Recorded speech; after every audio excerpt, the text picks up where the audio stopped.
হ্যাঁ হয়েছে? তো জমা দিতে কি কোনো সমস্যা হয়েছে? না না, কোনো সমস্যা নেই। বলে আর দূরে বেশি হয়ে গেলে হবে? হবে? না না, কোনো সমস্যা নেই। আপনার নাম? আমার নাম স্বপ্না বাবু। আপনি কোথা থেকে আসছেন? ঠাকুরনগর। তো এই জমা হয়ে গেলে কবে টাকা ঢুকবে? বলেছে তো 1 মাস পর ঢুকবে। আপনার এই যে এত কাগজপত্র দিতে লাগলো ফর্মের সাথে, এটা কি আপনি কি ঠিক আছে নাকি একটু বিরক্ত হয়েছে? বৃহত্তর একটু হতেই হয়, কারণ সব জিজ্ঞেস করতে হয়, সব ডকুমেন্টস কোথায় কি আছে সব বুঝতে হয়।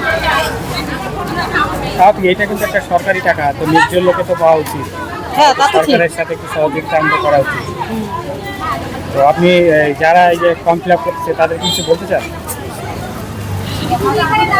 ওটা হাসিটা খুব সুন্দর। আচ্ছা, একটা অন্য কথা বলি। আপনি কখনো প্রেমে করছেন? মানে এই যে ছোটবেলায় ধরেন স্কুল লাইফে হয়তো তখন, বা নাকি যার প্রেমে পড়ছিলেন তাকেই বিয়ে করছেন?